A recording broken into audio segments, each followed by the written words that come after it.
어느 교회 주변에 술집이 있었습니다. 그런데 그 술집 때문에 너무나 시끄럽고 또 풍기가 문란해졌습니다. 급기야 교인들은 이렇게 기도를 시작했습니다. 하나님, 저 술집이 불이라도 나게 해 주십시오. 그런데 어느 날 비가 오는데 벼락이 내려쳤습니다. 하필 그 벼락이 그 술집에 내리쳐서 불이 나고 말았습니다. 얼마 후에 그 술집 주인은 교회에서 불이 나라고 기도했다라고 하는 소문을 들었습니다. 법원에 고소를 했습니다. 재판관님, 저 사람들이 기도해서 불탔습니다. 정말입니다. 그래서 재판관이 교인들에게 물었습니다. 정말 술집에 불이 나도록 기도했습니까? 그랬더니 교인들은 이렇게 답을 했습니다. 재판관님, 아무리 그래도 그렇지 설마 기도한다고 벼락이 내려쳤겠습니까? 이를 지켜본 재판관이 이런 판결을 내렸습니다. 교인은 믿음이 없고 저 술집 주인이 믿음이 있다. 참 웃지 못할 해프닝입니다. 도대체 믿음이 뭘까요? 신약 성경에서 믿음이라고 하는 단어는 피스토스, 헬라어로 피스토스라고 하는 단어를 사용을 합니다. 그런데 이 신약 성경에 나오는 피스토스라고 하는 헬라어는 구약 성경의 여러 단어들, 구약 성경의 히브리어로 믿음을 뜻하는 여러 단어들을 오직 한 가지 단어로 피스토스라고 하는 단어를 사용하고 있습니다. 그렇다라고 한다면 구약 성경인 히브리어에서는 어떤 믿음이라는 단어를 쓸까요? 여러 가지 단어들이 있는데 그 중에서 가장 대표적인 두 개의 단어가 있습니다. 그것은 하나는 바라흐라고 하는 단어이고 또 다른 하나의 단어는 아만이라고 하는 단어입니다. 바라흐라고 하는 것은 믿음을 나타내는 가장 보편적인 용어로 사용이 되고 있습니다. 이런 뜻입니다. 자신을 내맡기기 위해 얼굴을 숙이는 것. 그러니까 의탁의 의미가 있습니다. 어떤 보호자에게 자신을 의탁하고 내어 맡기기 위해서 엎드려 숙여 경배하는 것을 바라흐라고 합니다. 즉, 그 누구 앞에서 제가 당신을 숭배합니다. 제가 앞으로 당신께 복종하겠습니다. 라고 하며 깊이 숙여 절하는 것입니다. 그 예가 오늘 본문 중에 하나인 이사야서 12장 2절의 말씀입니다. 보라, 하나님은 나의 구원이시라. 내가 신뢰하고 두려움이 없으리니. 여기에서 이 신뢰하고 신뢰하다라고 하는 이 단어가 히브리어로 바라흐라고 하는 동사, 이 동사를 번역한 것입니다. 바로 이 말씀에서 나타나듯이 믿음은 우선적으로 다른 신들이 아닌 하나님, 여호와 하나님만을 섬기기로 선택하여서 그분께 자기 자신을 온전히 의탁하는 것, 그것을 가리킵니다. 반면에 아만이라고 하는 말은 어떤 객관적인 지식을 진리로 받아들일 때 나는 확실히 이것을 믿는다. 나는 확신해 이것은 진실이야 라고 하는 그런 마음의 태도를 말합니다. 또한 우리가 기도할 때 그 기도가 꼭 이루어질 것이다 라고 확신하는 것 역시 아만입니다. 오늘날 우리가 예배할 때 사용하는 말이 있습니다. 진실로 라고 하는 말, 그렇게 되기를 원합니다. 나는 믿습니다. 확실히 그렇게 될 줄로 믿습니다. 라고 하는 뜻을 가지고 있는 아멘이라고 하는 말이 바로 이 아만이라는 말에서 나온 말입니다. 오늘의 또 다른 본문 말씀인 창세기 15장 6절의 말씀입니다. 아브라함이 여호와를 믿으니 여호와께서 이를 그의 의로 여기시고, 여기 창세기 15장 6절에 나오는 믿으니라고 하는 이 말이 바로 아만 동사를 번역한 낱말입니다. 이 아만의 믿음은 자신이 이미 의탁한 바라크한 그 어떤 분, 그 의탁하기로 작정한 여호와 하나님의 말씀, 곧 그분의 명령이나 혹은 그분의 약속, 그 약속은 반드시 이루어질 것이다, 성취할 것이다 라고 곧대로 믿는 것을 말합니다. 그게 아만입니다. 요약하자면 바라흐는 전인적 의탁의 신앙을 말하는 것입니다. 그리고 아만은 그 바라흐한 대상, 그 전인적 의탁한 그 대상, 그분이 약속하신 말씀, 그분의 약속된 그 말씀의 구체적인 실현에 대한 확신을 아만이라고 합니다. 우리의 믿음은 사실은 이 두 가지가 버무려져 있는 겁니다. 이 두 가지가 전부 다 연합되어지고 버무려져서 이루어진 것이라고 할 수 있습니다. 이를테면 나 저 친구 믿어, 저 친구 정말 참 믿을 만한, 신뢰할 만한 그런 사람이야, 나 우리 선생님 믿어, 나 우리 부모님 믿어 라고 하는 표현, 이런 표현을 할 때 이때는 믿는다 라고 하는 이 단어는 그들의 인격 혹은 그들의 능력, 그들의 성실성 등등을 인정하여서 신뢰하고 의탁할 수 있다, 그것을 뜻합니다. 이것이 바로 바라흐와 같은 개념입니다. 또 그런가 하면 나는 사도신경 교리를 믿어, 나는 성경의 말씀을 믿어, 나는 지구가 둥글다 라고 하는 것을 진실로 믿어 라고 할 때처럼 어떤 주장에 대한 확신, 그 확신을 가리킬 때 이것이 아만입니다. 이렇듯 믿음이라고 하는 것은 우리의 삶에서 저 멀리 그 어디에 동떨어져 있는 것, 혹은 아니면 교회 안에서만 이야기하고 있는 그런 것이 아니라 사실은 우리가 인지를 하든 하지 못하든 우리의 실생활 가운데서 늘 사용하고 있는 것입니다. 그게 믿음의 속성입니다. 이러한 믿음을 살아갈 때 그 첫걸음은 믿을 대상을 올바로 선택하는 것입니다. 곧 바타흐 이거를 잘 하는 것, 그것이 참 우선적으로 중요한 것입니다. 관건입니다. 내가 누구를 믿을 것인가, 이것은 우리 운명을 가르는 물음이고 생사를 결정짓는 선택입니다. 신명기 30장 15절은 이렇게 말씀하고 있습니다. 보라, 내가 오늘 생명과 복과 사망과 화를 내 앞에 두었나니. 또 신명기 32장 39절입니다. 이제는 나 곧 내가 그인 줄 알라. 나 외에는 신이 없도다. 나는 죽이기도 하며 살리기도 하며 상하게도 하며 낫게도 하나니 내 손에서 능히 빼앗을 자가 없도다. 생명과 죽음, 행복과 불행, 삶과 사망, 이 모든 것, 이것이 여호와 하나님께 속해 있다, 그런 말씀입니다. 그렇다면 우리는 어느 신을 믿어야 합니까? 선택을 잘 해야 합니다. 흔히 사람의 일생을 그 영향을 받는 세 가지 선택이 있다고 합니다. 사람은 세 가지 선택에 의해서 그 일생이 영향받는답니다. 그 첫 번째 선택은 배우자를 선택하는 것이고, 둘째는 직업을 선택하는 일이며, 마지막 세 번째는 종교를 선택하는 일이라고 합니다. 자, 여기서 가장 중요한 것이 마지막 세 번째 종교의 선택이라고 할 수 있습니다. 배우자의 선택은 한 사람의 운명을 좌우합니다. 두 번째 직업의 선택은 그의 활동 영역을 결정하는 것입니다. 하지만 세 번째인 종교의 선택은 그가 이고 사는 하늘, 그가 이고 사는 하늘이 어떤 하늘이 되느냐라고 하는 것이 결정지어지기 때문입니다. 이것은 얼마나 놀라운 것입니까? 이것은 얼마나 소름 끼치는 일입니까? 어느 종교를 선택하느냐에 따라서 먹구름 하늘을 이고 살 수도 있고, 혹은 아니면 태양이 빛나는 그런 하늘을 이고 살 수도 있습니다. 우박이 떨어지는 하늘을 이고 살 것인지, 무지개가 뜨는 찬란한 하늘을 이고 살 것인지가 결정되는 것입니다. 그러니 얼마나 중요한 것이겠습니까?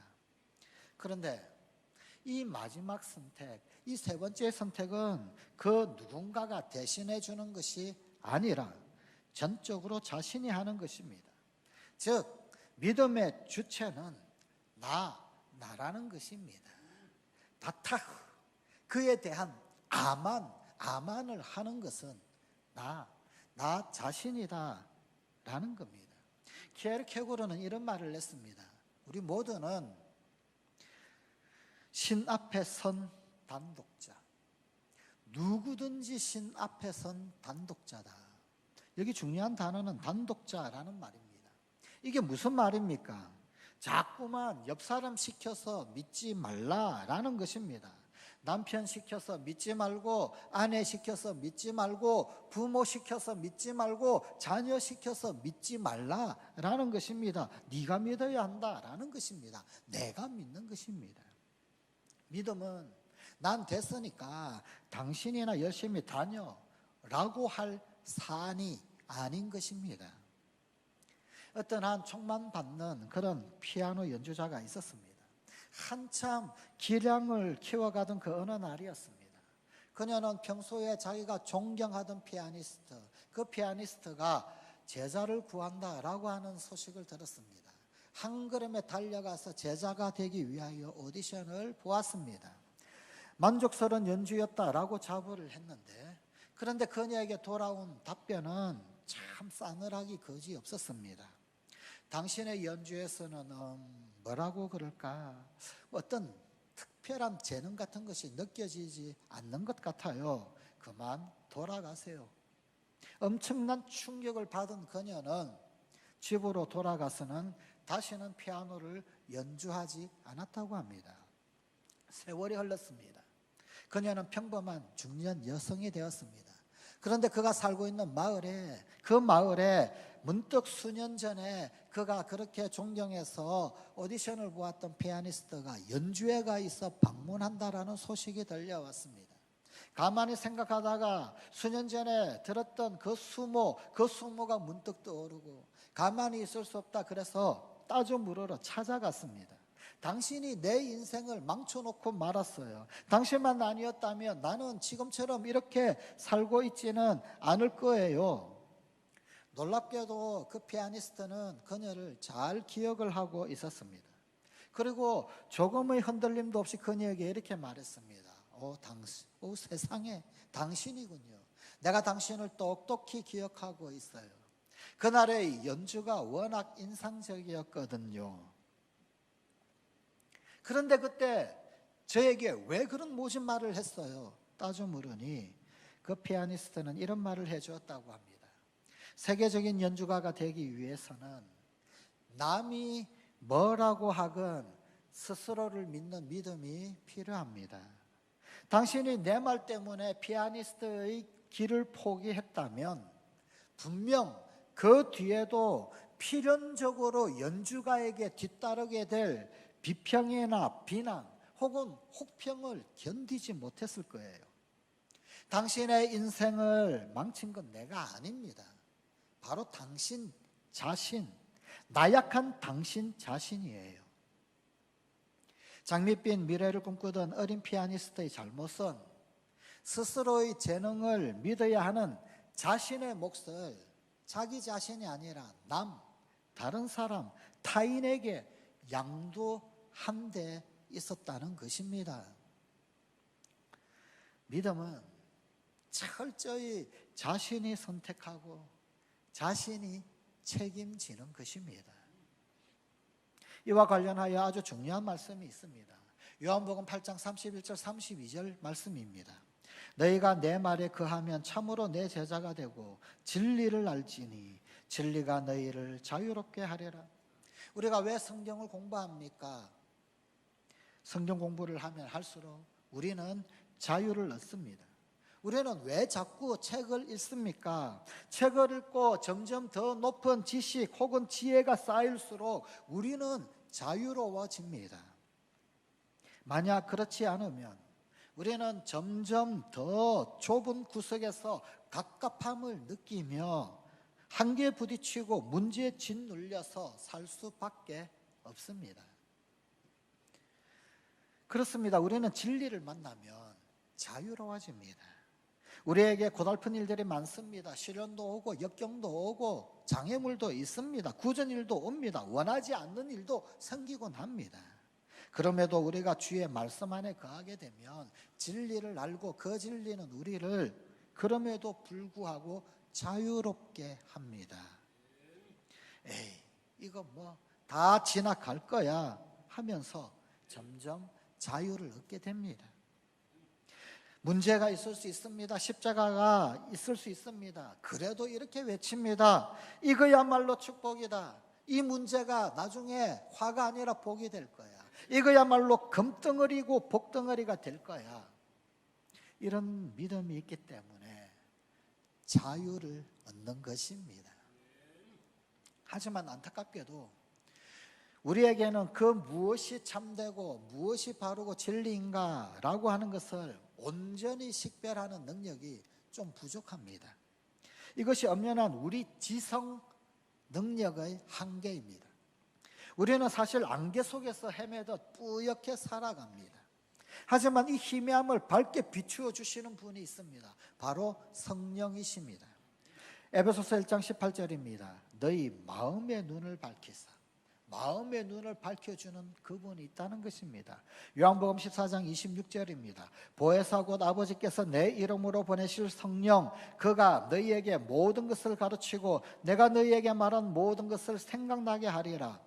이 성령의 비추심으로 인하여 조금씩 더 밝게 볼 수 있게 되는 것입니다. 그러나 궁극적인 깨달음, 모든 것을 완전하게 분별하여 궁극적으로 깨닫게 되어지는 것은 여전히 먼 미래의 기약으로 유보되어져 있습니다. 고린도전서 13장 12절입니다. 우리가 지금은 거울로 보는 것 같이 희미하나 그때는 얼굴과 얼굴을 대하여 볼 것이요 지금은 내가 부분적으로 아나 그때는 주께서 나를 아신 것 같이 내가 온전히 알리라. 지금은 이전보다 조금 더 명료해졌지만 그럼에도 불구하고 아직도 여전히 안개는 더 거쳐야 합니다. 어쨌든 말씀이라고 하는 등대 그리고 성령의 비추심, 이 비추심을 담보받고 있는 신앙이 참으로 복된 것입니다. 그 비추심 때문에 진리를 알고 바탕 참으로 의지해야 할 그분께로 한 걸음 한 걸음 더 나아가는 것입니다. 사실 우리 모두는 하나님을 섬기고 또 예수를 그리스도로 이미 믿고 있는 그런 사람들입니다. 예수님이 그리스도이시다 고백하는 사람들입니다. 그렇다라고 한다면 이미 우리에게 이 선택의 문제는 고민사항이 아닙니다. 이미 바탕 이 부분은 해결이 되어 있는 사람이다 그 말입니다. 그렇다면 우리의 과제는 누구를 믿을 것인가 라고 하는 것이 아니라 어떻게 믿을 것인가, 어떻게 믿을 것인가의 문제입니다. 이에 대하여 성경은 아주 명쾌한 해답을 우리에게 주고 있습니다. 바로 약속의 말씀, 이 약속의 말씀을 붙들고 늘어지는 그런 믿음을 가지라라는 것입니다. 이런 믿음이 바로 아만의 믿음입니다. 아만에 해당됩니다. 예를 들어서 대표적인 약속의 말씀 몇 가지를 소개하면 이런 것입니다. 우선 하나님께서 아브라함에게 하신 약속으로 구약의 창세기 12장 2절의 말씀이 있습니다. 내가 너로 큰 민족을 이루고 내게 복을 주어 내 이름을 창대하게 하리니 너는 복이 될지라. 하나님이 아브라함에게 본토 친척 아비 집을 떠나라고 하시면서 주셨던 말씀입니다.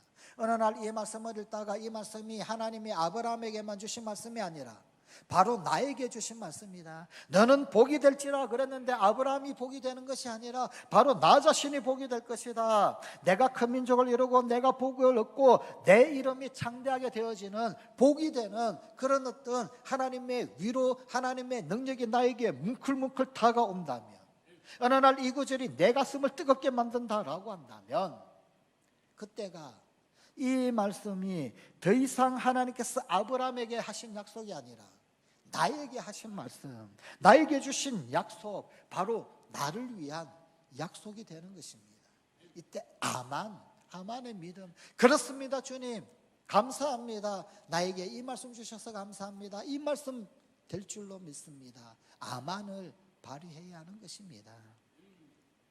또 하나님은 우리가 어려울 때, 힘들 때, 혹은 두 팔을 내밀어서 하나님 찾을 그때 하나님 들으시고 우리를 환영해 주시고 반겨주시겠다고 약속을 주십니다.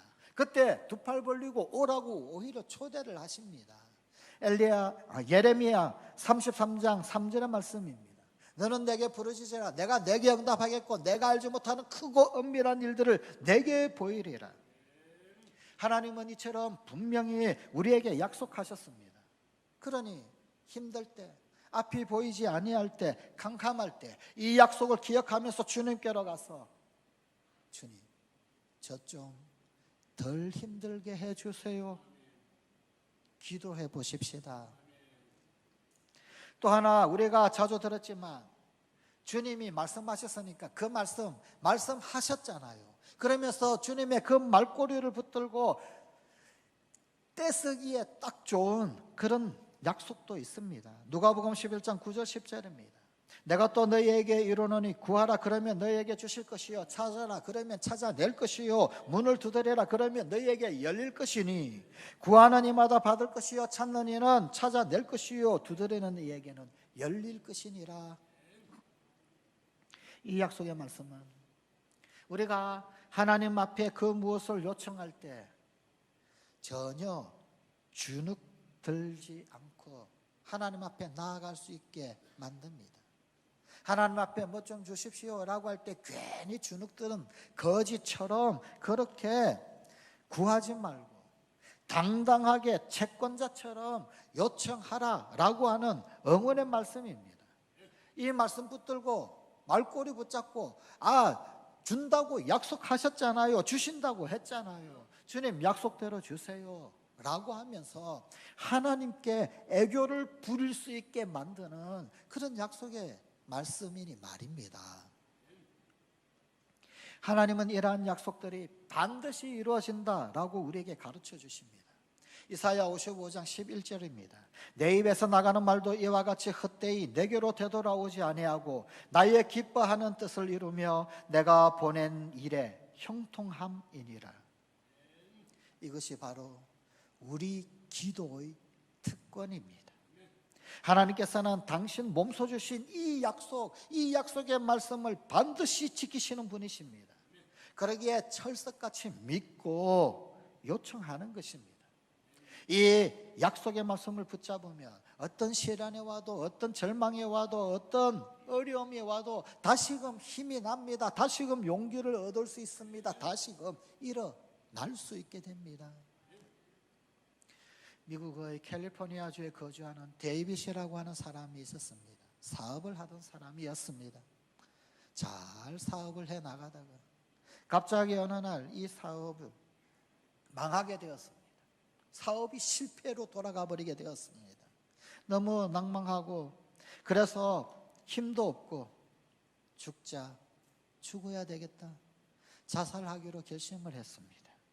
그런데 그때 우연히 오래전에 어머니의 친구였던 해리엣 아줌마가 그리워졌습니다. 이 해리엣 아줌마를 마지막으로 본 것도 15년 전의 일이었습니다. 어머니의 친구였던 이 해리엣 아줌마가 기억이 나는 것은 그 아줌마는 조금 특별한 분이었기 때문입니다. 그 집에 늘 놀러가면 이 해리엣 아줌마는 주방에 식당에 항상 식탁 혹은 아니면 그 주방에 어떤 상자를 놓아두고 있었습니다. 그리고는 그 상자에서 고이 접혀있는 어떤 쪽지 하나 뽑아보라고 혹은 아니면 그 아줌마가 그 쪽지를 하나 뽑아서 그것을 늘 아이들에게 읽어주었습니다. 그 상자 끝에 뭐라고 붙여 놓았느냐면은 약속 말씀 상자. 그리고 그 쪽지에는 하나님의 약속의 말씀들, 그 약속을 주는 수많은 성경 구절들, 그것을 한 장 쪽지에 적어서 그래서 넣어 두었습니다. 그리고는 매일 그 가운데 하나씩 꺼내 아이들에게 읽어주곤 했고, 그리고 또 그 집에 찾아오는 또 다른 아이들에게도 동일하게 그렇게 하라고, 그리고는 읽어주고 그렇게 했던 것입니다. 15년 전에 데이빗이 그 일이 문득 생각이 났습니다. 마지막 희망을 거는 마음으로 아줌마에게 전화를 했습니다. 아주머니, 꼬마들에게 들려주려고 만들어 놓으신 약속 말씀 상자 아직도 가지고 계신지요? 그럼 아직도 여기 이 주방에 있단다. 지금 내가 식탁에 앉아 있는데 이 식탁 위에 있구나. 아줌마, 미안한데 지금 저에게 하나 뽑아 주실래요? 읽어 주실래요? 듣고 싶어요. 구하라 그리하면 너희에게 주실 것이요, 찾으라 그리하면 찾아낼 것이요, 문을 두드려라 그리하면 너희에게 열릴 것이니. 마태복음 7장 7절의 말씀을 읽어 주었습니다. 데이빗이 하나만 더 듣고 싶어요. 읽어 주실래요? 내 길을 여호와께 맡기라. 그를 의지하면 그가 이루시고. 시편 37편 5절의 말씀을 뽑아 읽어 주었습니다. 데이빗이 갑자기 눈물이 북받쳤습니다.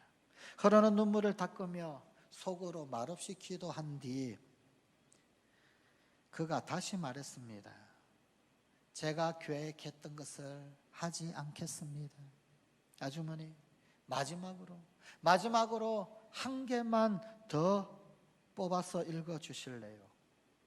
해리엣 아줌마가 마지막으로 뽑은 말씀은 마태복음 28장 20절의 말씀이었습니다. 볼지어다 내가 세상 끝날까지 항상 너희와 함께 있으리라. 통화를 마친 데이빗은 새 삶을 살기로 결심하였습니다. 15년 전, 그때는 그 의미를 알지 못했지만, 무엇인지도 알지 못했지만, 그러나 그 15년 전에 그의 마음에 심겨진 말씀 씨앗이 비로소 때가 되어 열매를 맺게 된 것입니다. 15년 전 무심코 귓가에 남았던 그 말씀들이 지금의 데이빗을 죽음의 유혹으로부터 다시 한 번 더 구한 것처럼, 약속의 말씀과 늘 함께하는 삶 속에는 절망이 없습니다. 절망을 뛰어넘는 빛을 붙잡는 힘이 있고 능력이 있습니다. 언제고 다시 일어설 지혜와 용기와 힘이 항상 함께할 뿐입니다. 7번 넘어질지라도 8번째 일으켜주는 능력이 됩니다. 사랑하는 상관가족 여러분, 믿음이 뭘까요? 믿음은 정말로 믿을만한 분에게 우리 자신을 의탁하는 것입니다. 나보다도 나를 더 잘 아시는 하나님, 나에 대하여 온전한 계획이 있으신 그분께 내 자신을 신뢰하여 내어드리며 의탁하는 것입니다. 그리하여 그분 약속하신 것, 그분이 나에게 약속해 주신 것, 그분이 나에게 말씀하신 것은 반드시 이루어진다 확신하여 그 말씀 붙들고 오늘도 일어서는 것이 믿음입니다. 믿음의 반석 위에 굳게 서는 우리 성공 가족들이 되십시다. 기도하시겠습니다. 하나님, 주의 약속의 말씀 붙잡으며 어떤 시련과 절망이 와도 다시금 일어서는 우리 성관 가족들이 되게 하여 주시옵소서. 나보다도 나를 더 잘 아시는 하나님, 오늘도 하나님 앞에 엎드려 경배하며 의탁합니다. 오늘도 주의 놀라운 약속의 말씀이 반드시 성취될 줄 알고 아멘하여 붙잡고 그 약속의 말씀에 기댑니다. 도와주시고 붙들어 주시고 7번 넘어질지라도 8번 일으켜 주시는 주의 거룩한 은혜가 함께 머물게 하시는 믿음의 우리 성관 가족들이 되게 하여 주시옵소서. 예수님 이름으로 기도드리옵나이다.